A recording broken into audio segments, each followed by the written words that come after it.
Hello friends, welcome back to my channel Gyan Sankalp. तो friends, आज मैं आपको राज्य की परिभाषा एवं निर्माण के तत्व जो है उससे रिलेटेड जितने भी एमसीक्यू प्रीवियस ईयर में जो आ चुके हैं और कुछ एक्सपेक्टेड क्वेश्चन है वो मैं आज कराने वाली हूँ। ये क्वेश्चन आपको काफ़ी हेल्प करने वाला है। किसी भी स्टेट का आप टीजीटी पीजीटी दे रहे हो तो उसमें ये सिलेबस है तो आपको काफ़ी हेल्प करेगा। तो स्टार्ट करते हैं आज का क्लास। और अगर आप चैनल पे पहली बार आए हो तो प्लीज़ ज़रूर चैनल को सब्सक्राइब कर लेना, बेल आइकन को प्रेस करना, ताकि जब भी मैं वीडियो डालूँ तो आपको नोटिफिकेशन मिल जाए। तो स्टार्ट करते हैं आज का क्लास। आज के क्लास का फर्स्ट क्वेश्चन है, नागरिकता की अवधारणा में किसने गुलामों को बाहर रखा। ठीक है, तो ये एक मिनट, तो अरस्तु जो है वो नागरिकता में गुलामों को और किसको किसको बाहर रखते हैं। तो देखो इसमें नहीं दे, देखो स्त्री को बाहर रखते हैं नागरिकता से, बच्चों को, बूढ़ों को और दासों को वो नागरिकता से बाहर रखते हैं, उसको देश का नागरिक नहीं मानते हैं। नेक्स्ट क्वेश्चन है, किसे सभी सामाजिक संस्थाओं में सबसे शक्तिशाली माना जाता है। तो ऑब्वियसली राष्ट्र को माना जाता है क्योंकि उसमें संप्रभुता की शक्ति होती है। अगला है क्वेश्चन नंबर थर्ड, राजनीतिक विज्ञान सामाजिक विज्ञान का वह अंग है जो राज्य के आधारभूत तत्वों तथा शासन के सिद्धांतों का विवेचन करता है। यह परिभाषा किसकी है। तो यह है पॉल जेनेट का। क्या है, राजनीतिक विज्ञान सामाजिक विज्ञान का वह अंग है जो राज्य के आधारभूत तत्वों और शासन के सिद्धांतों की विवेचना करता है। तो पॉल जेनेट का है। नेक्स्ट क्वेश्चन है, निम्नलिखित में से ग्रीक नगर राज्यों के नागरिक माना जाता है। तो स्वतंत्र व्यक्तियों के स्वामी को, ऑप्शन सी। नेक्स्ट क्वेश्चन है,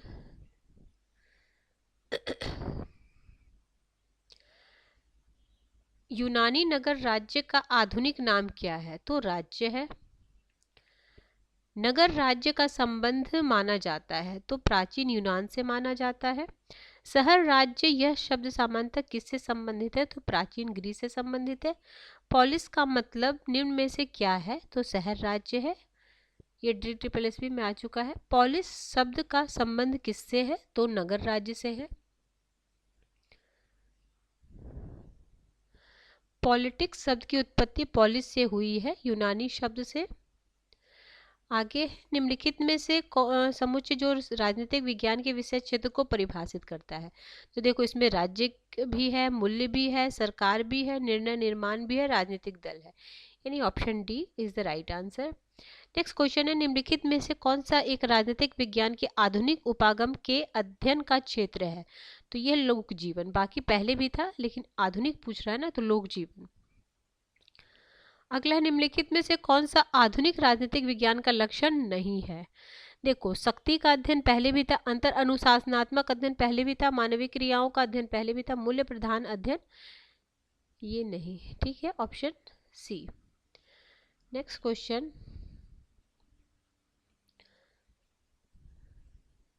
राजनीतिक विज्ञान इसकी एक शाखा है सामाजिक विज्ञान की। राजनीतिक विज्ञान इससे संबंधित है, राजनीतिक सत्ता, ऑप्शन ए। नगर राज्य शब्दावली संबंधित है प्राचीन यूनान से। निम्नलिखित कथनों पर विचार कीजिए तथा नीचे दिए गए कूट से सही उत्तर का चयन कीजिए। पहला है, राजनीतिक विज्ञान राजनीतिक एवं व्यवस्थात्मक अध्ययन है। यह सैद्धांतिक और शोधपरक है। यह पूर्णतः वैज्ञानिक और पूर्णतः नैतिकवादी है। इसे यदि अच्छा राजनीतिक विज्ञान होना है तो इसे दर्शनात्मक और वैज्ञानिक होना है। तो option C is the right answer, first second and fourth, first second and fourth.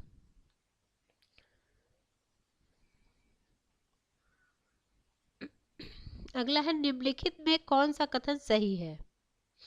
ठीक है, राजनीतिक विज्ञान सर्वसत्तावादी व्यवस्था को जन्म देता है।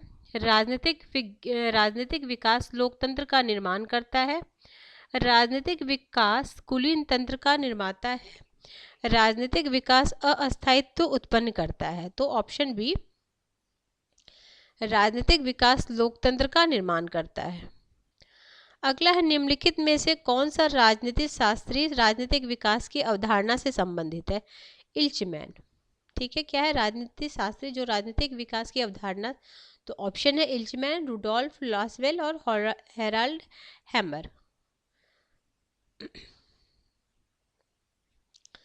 एडवर्ड सिल्स के अनुसार राजनीतिक विकास को मापा जाना चाहिए, तो उनके अनुसार ये देखो HP असिस्टेंट प्रोफेसर में आए हुए यानी हिमाचल प्रदेश। अगला, देश की राजनीतिक संस्थाओं से, जो एडवर्ड सिल हैं बोलते हैं राजनीतिक विकास को कैसे मापेंगे? राजनीतिक संस्थाओं से। तो देखो एडवर्ड सिल के अनुसार राजनीतिक विकास को देश की राजनीतिक संस्थाओं से मापा जाना चाहिए। इस संबंध में उन्होंने 5 प्रकार की व्यवस्था, ये बिल्कुल ध्यान रखना, कभी कभी इसको क्रम में भी सजाने आ जाए, मतलब 4 दे देगा, इनमें से कौन सा नहीं है ये भी पूछा जाता है। देखो, राजनीतिक लोकतंत्र, नाम मात्र का लोकतंत्र, आधुनिकीकृत स्वेच्छातंत्रवाद, सर्वाधिकार गुटतंत्रवाद और परंपरागत गुटतंत्रवाद। ठीक है। उत्पत्ति की दृष्टि से कौन सा सामाजिक विज्ञान राजनीतिक विज्ञान से पूर्व है? ठीक है, मनोविज्ञान, इतिहास, दर्शन और समाज। तो दर्शन सबसे पुराना है। अगला है पॉलिटिक्स शब्द की उत्पत्ति पॉलिश शब्द से हुई, जो किस भाषा से है? तो यूनानी भाषा से, ऑप्शन बी। राजनीतिक शब्द की उत्पत्ति पॉलिश शब्द से हुई है, यह पॉलिश शब्द किस भाषा से है? ग्रीक। आधुनिक राजनीतिक सिद्धांत के प्रमुख समर्थक कौन है? तो देखो, चार्ल्स मैरियम भी है, डेविड ईस्टन भी है, हेराल्ड लॉसवेल भी है, तो उपयुक्त सभी हो जाएगा। ये देखो TGT में 2 बार आया है, 2005 में भी आया, 2009 में भी आया है। और देखो, आधुनिक राजनीतिक सिद्धांत के प्रमुख समर्थक कौन से? चार्ल्स मैरियम है, ग्राहम बेलास है, लियोनार्ड वाइट है, क्विंसी राइट है, हेराल्ड लॉसवेल है, फेडरिक सुमैन है, फिर BO की जूनियर है, ग्रेलवियल आलमंड है, हर्बर्ट साइमन है, डेविड ट्रूमैन है, डेविड ईस्टन है, कैटलिन है। ठीक है, आधुनिक राजनीतिक सिद्धांत के समर्थक। यहाँ पूछा जा रहा था आधुनिक राजनीतिक सिद्धांत के कौन है, तो आप ये सब नाम भी लिख लो या आप इसका स्क्रीनशॉट ले लो।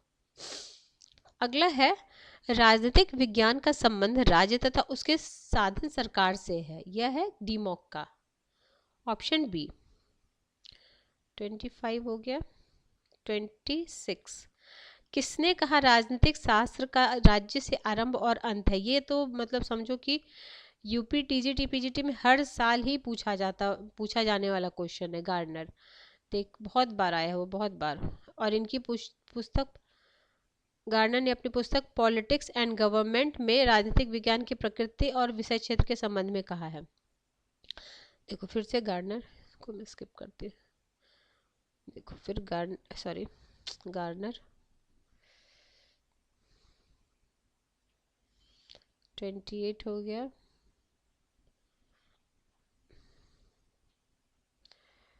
29 में भी देखो गार्डनर, राज्य का आरंभ और अंत, राज्य का आरंभ और अंत, राजशास्त्र के अध्ययन का आरंभ और अंत, गार्डनर।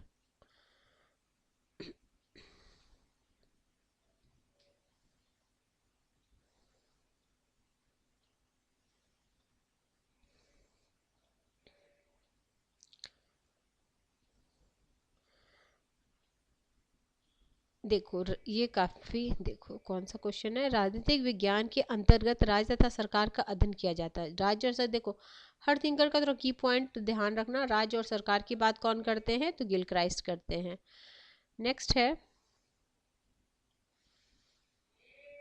राजनीतिक विज्ञान सामाजिक विज्ञान का वो भाग जिसका संबंध राज्य के आधार पर सरकार और सिद्धांतों से है, तो ये पॉल जेनेट ऊपर भी था, पॉल जेनेट। ये देखो UP PGT 2021 में भी पूछा गया है और पहले भी पूछा गया था। निम्नलिखित में से किसने राजनीतिक विज्ञान को शक्ति विज्ञान के रूप में परिभाषित किया है? तो कैटलिन की है, ऑप्शन सी। ये उत्तराखंड असिस्टेंट प्रोफेसर 2017 में आया वो क्वेश्चन है। नागरिक शास्त्र शब्द की उत्पत्ति सिविक और सिविटास शब्द से हुई है, तो एक लैटिन शब्द है। ये भी UP GIC यानी PGT, UP का जो PGT होता है उसको बोलते हैं, 2012 में आया हुआ। नेक्स्ट है, नागरिक शास्त्र के अध्ययन का मुख्य विषय क्या है? तो नागरिकता है। ठीक है, देखो नागरिक शास्त्र बोले तो नागरिकता, अगर यही राजनीतिक विज्ञान बोले तो राज्य हो जाता। ठीक है, तो option A is the right answer. अगला है, राजनीतिक विज्ञान में हमें बताता है कि पिछले समय में राज्य का क्या क्या रूप रहा है, इस समय इसका क्या स्वरूप है और इसका आदर्श स्वरूप क्या होना चाहिए। तो गैटल, ऑप्शन ए। राजनीति का संबंध समाज में मूल्यों के अधिकाधिक आवंटन से है। यह किसका कथन है? तो डेविड ईस्टन का है। राजनीतिक शास्त्र के पिता माने जाते हैं। तो अरस्तु।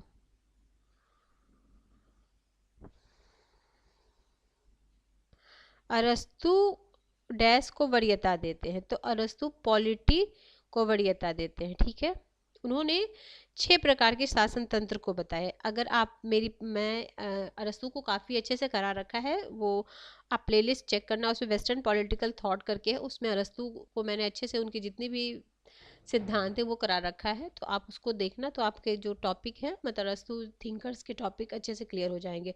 सारे थिंकर्स को मैंने करा रखा है। प्रथम राजनीतिक वैज्ञानिक के नाम से कौन जाना जाता है? तो अरस्तु। ये देखो, राजस्थान पीजीटी 2014 में आया, यानी जो फर्स्ट ग्रेड होता है ना, अभी जो वैकेंसी उसकी निकली भी है।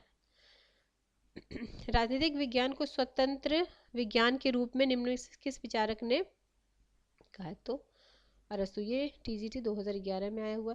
निम्नलिखित में से किसका विचारक राजनीतिक विज्ञान श्रेष्ठतम विज्ञान की संज्ञा दी है? तो श्रेष्ठतम विज्ञान अरस्तु।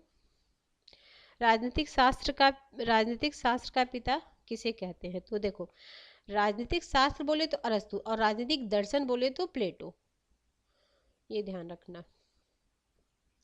और दो एक है ये राज्य है व्यक्ति का बृहद रूप है, वो कोटेशन आए तो प्लेटो, और राज्य व्यक्ति का पूर्वगामी है तो अरस्तु। ये दोनों मतलब मिक्स मिलता जुलता कोटेशन है, तो उसको ध्यान रखना। और जब वो अध्ययन पद्धति बोले तो निगमनात्मक तो प्लेटो और अगमनात्मक तो अरस्तु। अ से अरस्तु, अ से अगमनात्मक, ये याद रखना। तो ऑब्वियसली प्लेटो का ध्यान हो ही जाएगा। किसने कहा है कि निश्चित भूभाग राज्य का आवश्यक तत्व नहीं है? भूभाग, तो ये सीले बोलते हैं। सीले के अलावा भी 4 थिंकर और हैं। देखो, इसमें नहीं दिया हुआ है। 4 थिंकर में एक है बिलोबी है, एक हाल है, एक और कोई है, हाँ डिग्विट भी है। तो 4 थिंकर हैं जो भूभाग को उसका अनिवार्य, जैसे 4 अनिवार्य तत्व है ना राज के, उसमें भूमि भी है, तो उसको नहीं मानते हैं। अगला निम्नलिखित कौन सा निश्चित भूभाग को राज्य का निवारक नहीं मानते? देखो, इसमें आ गया सीले, तो सेमी क्वेश्चन। ये भी देखो 11 में आया हुआ, और ये कब आया था? ये पीजी 2004 में आया, वो टीजीटी 2011 में आया हुआ है। यह कथन किसका है? भूभाग के बिना राज्य का अस्तित्व रह सकता है? तो ये सीले।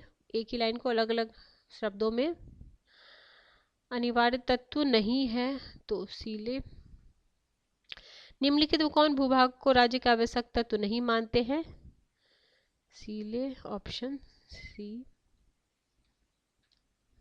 निम्नलिखित भूभाग को राज्य का आवश्यक तत्व नहीं मानते हैं, तो देख में इसमें डिग्विट भी हो जाते हैं और हाल भी हो जाते हैं, इसलिए 2 आंसर हो जाता है। देखो इसमें दिया होगा। लेकिन कुछ विधान जैसे सीले है, डिग्विट है, डिग्वी है, डिग्विट है और हाल है, एक बिलोबी भी है, जो राज्य को मतलब भूमि को राज्य का आवश्यक नहीं मानते, तो इसलिए इसमें दोनों आंसर हो जाता है, इसलिए कोई आंसर नहीं दिया गया है, या तो ए और डी दोनों होगा। अगला है निम्नलिखित में से किसी भूमि को राज्य का आवश्यक तत्व नहीं माना है? देखो बिलोबी, मैंने बोला बिलोबी भी है, तो याद रखना 4 थिंकर जो है, चारों पांचों का नाम लिख लो। व्यक्ति का समस्त महत्व और उसकी संपूर्ण आध्यात्मिक यथार्थता जो कुछ उसे उपलब्ध है, इसलिए कि वह राज्य का सदस्य है। यह कथन किसका है? तो हीगल का है। अगला है राज्य पृथ्वी पर ईश्वर की गति है, अवतरण है। कई बार ये कोटेशन आए हो, थोड़े थोड़े वर्ड चेंज करके देखना। भी ये आपका पीजीटी 2000 में आया हुआ है। अब देखना, ये देखो ये आया है आपका, एक मिनट, ये 2004 पीजीटी में आया हुआ। राज पृथ्वी पर ईश्वर का पदक्षेप है, मतलब वही बोले ना, 1-2 वर्ड चेंज करके, मीनिंग सेम है बट आपको देखना। राज्य पृथ्वी पर ईश्वर का पदक्रम है, ठीक है, हीगल। देखो 2020 में भी आया है, राज्य पृथ्वी पर ईश्वर का अवतरण है, हीगल। हाँ ये वाला अच्छा कोटेशन है। क्या है? समाज को ईंट तथा राज्य को सीमेंट कहा, किसने कहा है? तो आशीर्वादम ने कहा। Option A is the right answer. Next question है आपका, मानवीय संबंधों को उस किसी भी स्थायी रूप को राजनीतिक व्यवस्था कहेंगे जिसमें महत्वपूर्ण अंगों में शक्ति, शासन तथा सत्ता अंतर्ग्रस्त हो। तो यह परिभाषा किस विद्वान की है? तो यह है रॉबर्ट डेहल की। ठीक है, एक बार मैं फिर से बोलती, देखो, मानवीय संबंधों के उस किसी भी अस्थायी रूप को राजनीतिक व्यवस्था कहेंगे जिसमें महत्वपूर्ण अंगों में शक्ति, शासन तथा सत्ता अंतर्ग्रस्त हो। तो ये रॉबर्ट डेहल। औचित्यपूर्ण शक्ति, ये कौन है? सत्ता। औचित्यपूर्ण शक्ति कौन है? सत्ता। औचित्यपूर्ण शक्ति है सत्ता। मैकियावेली के अनुसार तो व्यक्ति प्राकृतिक रूप से स्वार्थी, दुष्चरित्र और अवसरवादी है। ऑप्शन ए क्या है? मैकियावेली के अनुसार क्या है? व्यक्ति स्वार्थी है, उसी में बोलते हैं ना कि लोग पिता की, इनकी काफी फेमस कोटेशन है मैकियावेली की, लोग जो है पिता की मृत्यु को भूल सकते हैं लेकिन अपने धन को की हानि को नहीं भूल सकते हैं। काफी इनका फेमस कोटेशन है। अगला क्वेश्चन है आपका, क्या है? हाँ, निम्नलिखित में से कौन एक अरस्तु के विचार ने, एक मिनट, मैकियावेली को प्रभावित किया है? तो देखो, नैतिकता और राजनीति का पृथक्करण ये किया है, ये भी चाहते थे। राज्य मनुष्य समुदाय का उच्च संगठन है। ऐतिहासिक विधि, तो सभी है इसमें। ऑप्शन ये देखो, HP असिस्टेंट प्रोफेसर 2014 का क्वेश्चन है। राज्य की सर्वोच्चता का समर्थन किसने किया है? तो ये किया है मैकियावेली ने। और राज्य शब्द की भी पहली बार जो प्रयोग है सबसे पहले राज्य जो शब्द को गढ़ा है वो भी मैकियावेली है। और शक्ति की अवधारणा का समर्थन किसने किया है? तो ये मैकियावेली ने किया है। आगे है, किसने कहा कि शक्ति एक विशेष प्रकार का प्रभाव है जिसे न पालन करने पर घोर हानियां उठानी पड़ती है? तो रॉबर्ट डेहल। ये आपका आया हुआ है यूपी असिस्टेंट प्रोफेसर 2015 में। 68, राज्य शब्द की पहली बार, देखो यही आ गया क्वेश्चन, मैकियावेली ने कहा है। ये PGT 2002 का है, मतलब कभी भी रिपीट हो सकता है क्वेश्चन, ऐसी बात नहीं है। अगला है राजनीतिक विचारक जिन्होंने पहली बार समकालीन विश्व में राज शब्द को गढ़ा। तो ये देखो 2016 में भी आया। अभी देखो, आपने 2002 PGT में देखा, 2016 TGT में आया हुआ है मैकियावेली। निम्नलिखित में से कौन सी एक पुस्तक मैकियावेली के विचार को पूर्ण स्पष्ट करती है? तो देखो, आर्ट ऑफ वॉर भी उनकी है, डिस्कोर्सेस ऑन लिबी भी उनकी है, द प्रिंस भी इनकी फेमस बुक है, द प्रिंस। तो सभी हो जाएगा, ऑप्शन डी। मैकियावेली के अनुसार क्या है? तो मैकियावेली, देखो, राज्य उच्च संघ है जिसमें जनता को राज्य के प्रति पूर्ण समर्पण कर देना चाहिए, और राज्य एक कृत्रिम निर्माण है। तो ये दोनों है। राज्य विभिन्न संघों में से एक संघ है, तो ये बहुलवादी बोलेंगे। ये मैकियावेली का विचार नहीं है। लास्की जैसे विचारक ये वो सब बोलेंगे, ये नहीं, उनका नहीं है। ठीक है, इसको एलिमिनेट कर देते तो समझ में आ जाता आपको। नेक्स्ट है,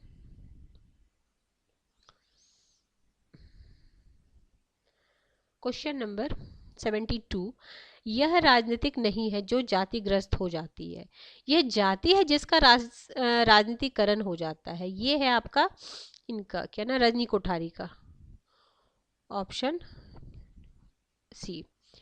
और जो MN श्रीनिवासन है ना, उन्होंने पहली बार सांस्कृतिकरण शब्द को गढ़ा था। ये आपको UGC नेट 2019 में आया हुआ क्वेश्चन है। जो MN श्रीनिवासन है उन्होंने राजनीतिकरण शब्द को गढ़ा था। तो जो नेट का जो क्वेश्चन होता है वो आपके PGT में आने की काफ़ी संभावनाएं होती है।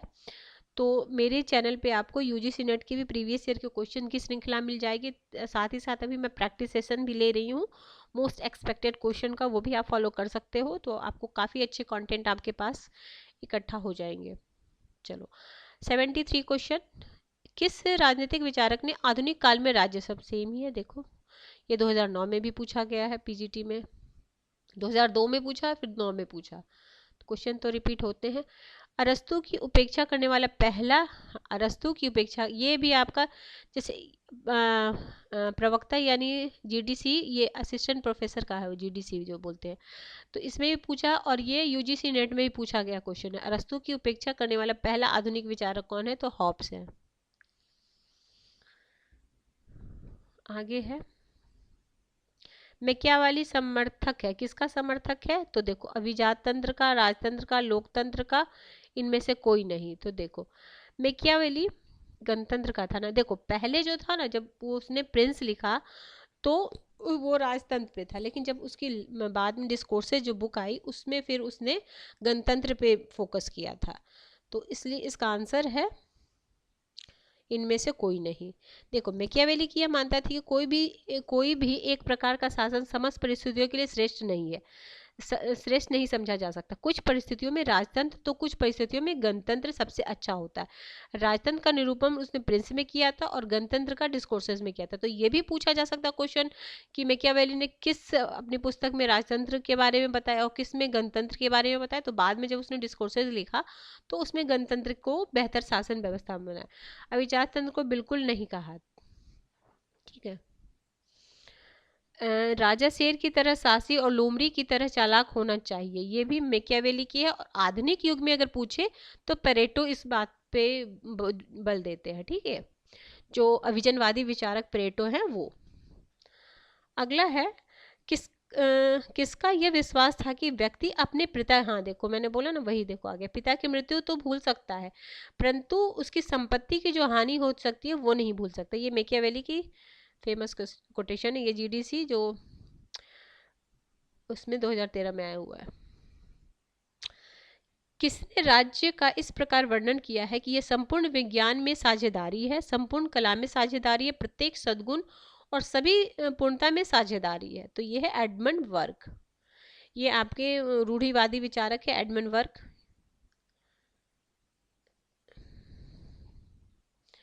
नेक्स्ट है, अब ये देखो कौन सा युग्म सुमेलित नहीं। अभी तो मैंने आपको बताया पेरेटो कौन है, अभिजात्यवादी, अभिजात्य बोलो, अभिजन बोलो, एलिट बोलो। ठीक है। अनुदारवादी मैंने अभी बताया आपको, वर्क को अनुदारवादी बोलो या रूढ़िवादी बोलो, इसी का दूसरा नाम है। अब उदारवादी का प्लेटो सुना है? प्लेटो आदर्शवादी थे तो उदारवादी कैसे? अगर लॉक यहाँ होता तो उदारवादी सिद्धांत से ही होता। और सामाजिक प्रसंविदा तो ये तो पता है सबको, रूसो है। तो ये ऑप्शन सी इज द, मतलब यही गलत होगा, नहीं पूछ रहा था ना। अगला है, प्लेटो को राज्य के आदर्श सिद्धांत का जनक माना जाता है क्योंकि ये आदर्शवादी थे। जैसे जब अरस्तु आए तो यथार्थ में, प्लेटो क्या थे, ऐसा होना चाहिए, ऐसा है ये नहीं बोलते थे, ऐसा होना चाहिए, मतलब आदर्शवादी। और जब अरस्तु है तो वो फैक्ट पे, मतलब इस तरीके का हो, मतलब वो यथार्थवादी है और ये आदर्शवादी है। तो उसने अपने सिद्धांतों को अच्छाई के विचार पर आधारित है। तो option D is the right answer. अगला है, निम्नलिखित में से कौन सा एक सुमेलित नहीं है पूछा जा रहा है। तो देखो सकारात्मक स्वतंत्रता, सुख दुख तो बेंथम सबको पता है, वैज्ञानिक व्यक्तिवाद ये स्पेंसर भी सही है, लोकतांत्रिक केंद्रीकरण नहीं, एंजल्स नहीं होगा, लेनिन होता, अगर लेनिन होता तो सही होता है, एंजल्स नहीं है। ठीक है। अगला है, देखो लेनिन है। ठीक है।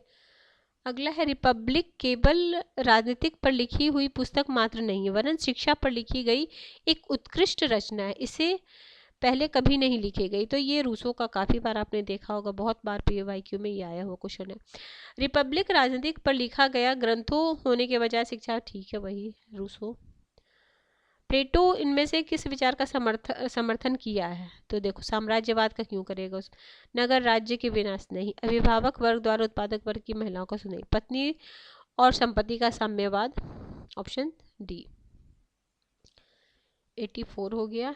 85 क्वेश्चन, 85 है, पत्नी की संपत्ति के समवादी। ठीक है, अभी हमने देख लिया प्लेटो। देखो अब भी कैसे वर्ड यूज करता है, प्लेटो ने किसके साम्यवाद में विश्वास किया है? तो दोनों हो जाएगा, संपत्ति और साम्यवाद का मतलब क्या है कि मतलब किसी की संपत्ति नहीं होगा, जो होगा अपना यूज करेगा, वो उसका कहने का मतलब था। प्लेटो के आदर्श, क्योंकि न रहेगा न ज्यादा आपको मुंह होगा, तो जैसे, और वो दो ही वर्ग को बोले, साम्यवादी सिद्धांत जो है पत्नी और संपत्ति का, शासक और सैनिक वर्ग, जो उपभोक्ता, तीन कैटेगरी में उन्होंने वर्ग को बांटा ना, शासक और सैनिक और उपभोक्ता वर्ग। तो उसमें से जो बोलेगा कि साम्यवादी सिद्धांत किस पे है कि संपत्ति और पत्नियों का साम्यवादी, वो सिर्फ दो पे लागू होता है, शासक वर्ग और सैनिक वर्ग, उपभोक्ता वर्ग के लिए नहीं है। वो अपना संपत्ति भी रख सकता है, अपनी वो मतलब पत्नी भी रख सकता है, लेकिन ये दो वर्गों के लिए नहीं था। अगला है प्लेटो के आदर्श राज्य की विशेषता निम्नलिखित में से कौन सी नहीं है?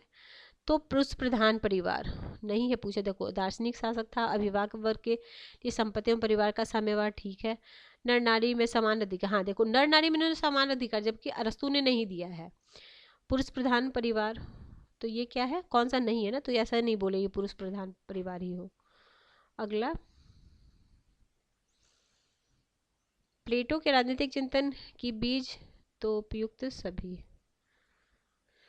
राज्य ओक चट्टान से उत्पन्न नहीं वरन उसमें निवास करने वाले व्यक्तियों की चरित्र से, ये भी काफी बार आया हुआ प्लेटो का कोटेशन है। 91, निम्नलिखित में किसने प्लेटो को मुक्त समाज का शत्रु बोला है? तो ये बोले हैं आपको कार्ल पॉपर, और कार्ल पॉपर ने 3 का आलोचना की, प्लेटो, हीगल और मार्क्स, ये 3 की आलोचना की है कार्ल पॉपर ने। ओपन सोसाइटी विद एनीमी में, ये उनकी फेमस बुक है, इसी में उन्होंने किया था। नेक्स्ट है, जब तक दार्शनिक राजा नहीं होंगे, विश्व के राजा दर्शन की भावना से प्रेरित नहीं होंगे, तब तक राज्यों को उसकी बुराइयों से कभी मुक्ति प्राप्त नहीं होगी। तो ऐसा प्लेटो बोलते हैं। ऑप्शन ए 92, 93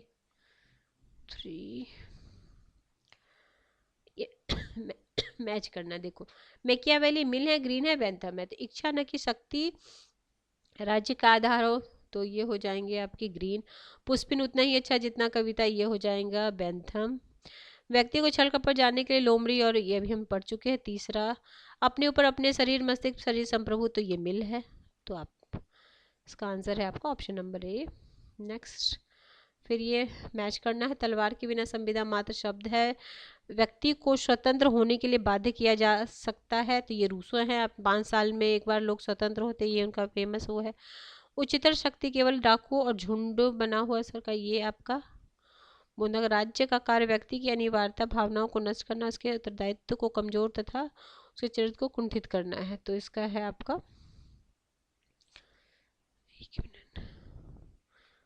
देखो, तलवार के बिना संविदा मात्र हॉब्स है, व्यक्ति स्वतंत्र होने के लिए बाध्य रोसो है, उच्चतर व्यक्ति केवल डाकू और झुंडों का बोंदा है, और किसी राज्य का कार्य व्यक्ति की आत्मनिर्भर की भावना को नष्ट करता है, उसके उत्तरदायित्व को कमजोर करता है तथा उसके चरित्र को कुंठित करता है। मिल। अगला है, राज्य का दार्शनिक सिद्धांत, राज्य और विधि का सामान्य सिद्धांत, दार्शनिक उग्रवाद, नागरिक सद्गुण की अभिवृद्धि। तो देखो, राज्य का दार्शनिक सिद्धांत बोसांके, राज्य और विधि का सामान्य सिद्धांत कैल्सन, फिर है नागरिक ये दार्शनिक उग्रवाद, और फिर नागरिक सद्गुण की मैकियावेली। तो इसका है ऑप्शन ए, मतलब ए में है 4, फिर है बी में है आपका 3rd, सी में है आपका सी में है 2nd, और डी है आपका 1st। ठीक है, चलिए आगे चलते हैं। सबसे निकृष्ट राज्य भी सबसे उत्कृष्ट अराजकता से अच्छा है, ये हॉब्स का है। आगे है, राज्य के स्वरूप के बारे में कौन सा कथन सही है? तो राज्य साध्य का एक साधन है, ऑप्शन बी। आगे है, किसने राज्य को एक ऐसा संगठन माना जो सर्वसाधारण को यथासंभव बड़े से बड़े पैमाने पर सामाजिक हित की सिद्धि में सहायता देता है? ये लास्ट की ऑप्शन बी। राज्य साधन है, साध्य नहीं, तो उदारवाद। आज के क्लास का लास्ट क्वेश्चन है, 100 क्वेश्चन हमने किया। एक आधुनिक राज्य संविधान के बिना राज नहीं अपितु अराजकता का शासन है, तो ये बोले जेलिनेक की। भी काफ़ी ये रिपीट होने का काफ़ी चांस है, इसको नोट डाउन कर लेना। तो अगर आप टीजीटी पीजीटी भरोगे तो ये तो काफ़ी इंपॉर्टेंट आपके लिए सेशन है, और इसके अलावा आप किसी भी स्टेट से हो, अगर सब्जेक्ट पॉलिटिकल साइंस है तो काफ़ी हेल्प करेगा। तो फ्रेंड्स, आपको मेरे चैनल पे काफ़ी सारे प्रैक्टिस सेशन, मॉक टेस्ट मिल जाएंगे, साथ ही साथ थ्योरेटिकल पार्ट को भी मैं कराती हूँ। और अभी मेरा जो चल रहा है सीरीज़, वो चल रहा है एक तो कॉन्स्टिट्यूशन का कंप्लीट रिवीजन, जो मैं यूथ पब्लिकेशन के एग्जाम पॉइंटर से करा रही हूँ, जिससे आपका कंप्लीट रिवीजन हो जाएगा कॉन्स्टिट्यूशन का। और साथ साथ आईआर भी चल रहा है, इंटरनेशनल पॉलिटिक्स की भी क्लासेस मैं लेके आती हूँ। तो अगर चैनल पे आए तो प्लीज़ प्लेलिस्ट को भी देखना, आपको काफ़ी हेल्पफुल क्लासेस मिलने वाली है। काफ़ी सारी क्लासेस मैंने ऑलरेडी ले रखा है। तो ठीक है फ्रेंड्स, मिलते हैं नेक्स्ट वीडियो में। तो अगर पसंद आया था तो वीडियो को लाइक भी ज़रूर करें, और सब्सक्राइब तो करें ही करें। तो मिलते हैं हम नेक्स्ट वीडियो में, till then bye bye, keep watching.